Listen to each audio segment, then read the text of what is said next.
Hey, good morning. It is Sunday, March 31st, 2019, and that's a beautiful thing. I took a book out of my stack because I wanted to reference it, my fake tripod here, because I wanted to reference it, and now the camera's at a weird angle. This book is apparently critical to the makeup of recording for me. And I feel far away today. I'm gonna move things, hopefully not fall. Do you sometimes notice this slightly different things in the background? Everything up here is for my dad and sister while they're here. Some shampoo she's borrowing, a book, some snacks. In the corner, that blue is her tea that she always likes from London. Yeah, I folded some stuff here yesterday. This one's mostly empty. That's where all my papers were, and they're mostly gone, which is exciting.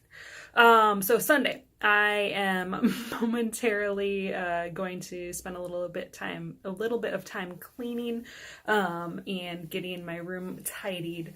I'm gonna clean the bathroom and then vacuum the floor and kind of all that stuff just to give it a little spruce before Dad and Becky get here.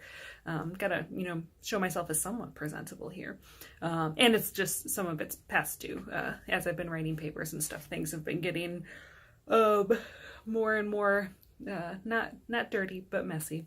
And yesterday I took some time and I pulled some clothes out of my closet that I don't need anymore, and everything's in a bag ready to donate. So I'll make sure those get donated in the next day or two. The clocks changed last night. We are on a different schedule than the US, so it's been 3 weeks of it. Instead of being a 6-hour difference from home, it's been a 5-hour difference. It's nice to be back to the normal 6-hour difference, if only because I would forget, and doing the math and counting is just ridiculous. So I'm glad for that, and I slept fine. I still got up at my normal time at around 6:30. So then I think that's because I was just really hungry.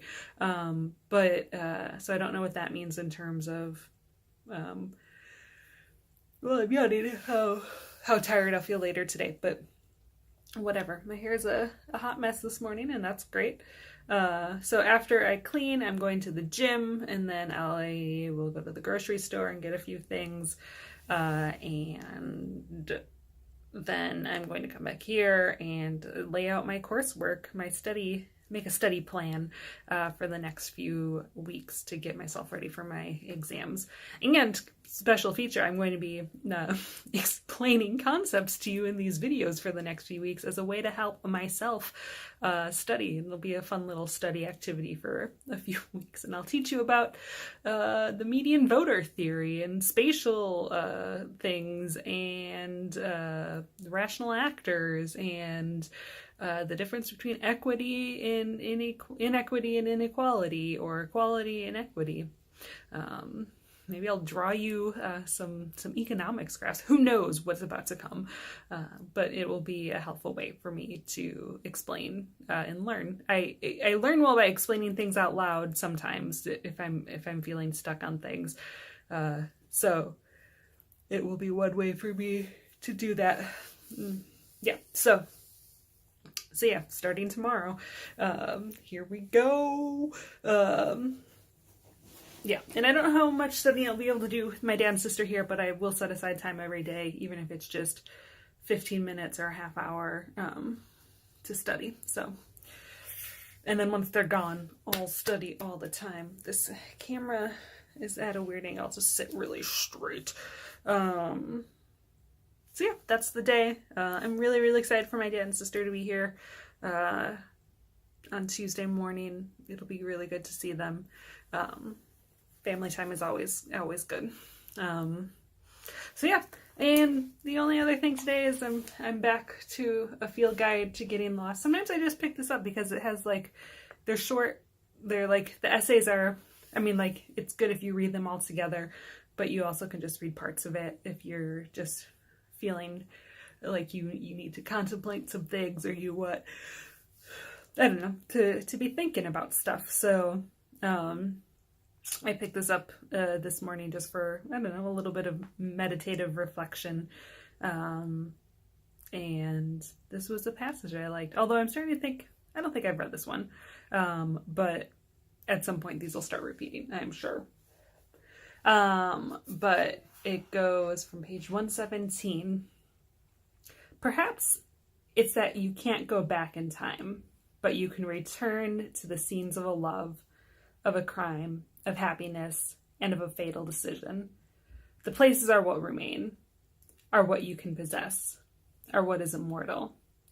They become the tangible landscape of memory, the places that made you, and in some ways, you too become them. They are what you can possess, and what in the end possesses you. So I was thinking about more about what I talked about yesterday about like nostalgia for certain places and certain times. And I remembered that there was something in the book about that and the idea of like, you can't go back and kind of grapple with like things that were intangible then or don't exist anymore. Like, like when I go home, there are lots of things that no longer exist at home. But the memories of home are there, and the physical place is there. And like, lots of my grandparents have passed away, but like the physical places that they lived, their houses, just, the city of New Berlin or whatever, are places where memories exist. And the idea of like, I think certain nostalgia for me, like I talked about yesterday, is like, I can't get back the experiences of my first time in London or, my first time in New York, but I have a very like visceral connection, physical connection to them at certain times of the year because like they evoke memory in me. And you can't get kind of those experiences back or that happiness back, but you can connect yourself with it when you're in that place. So I'm in London in the spring, and even though today's weather is gray and crappy, I can connect to kind of the greater experience and memories of London. So I don't know. It's a beautiful little passage, and just thinking about, I like the phrase, the tangible landscape of memory. So there are some things in memory that you don't get back in terms of like you can no longer access them in a physical way or a tangible way. That's most of what memory is. But then there are, you can go to a place, and that's the only thing that you can kind of continuously access for a memory. A place, maybe a person, but in some ways a person is a place. So yeah. I don't know, just a little Sunday thought for all of us. I keep looking out the window in hopes that it will be like sunny and warm like it was yesterday. It will be neither of those things today, but that's okay. So yeah, have a wonderful Sunday. I'm going to put this book back under here so tomorrow, not so tilty. And starting tomorrow, Academic Concepts with Cassie. Boop, boop. Have a good Sunday. Make good choices.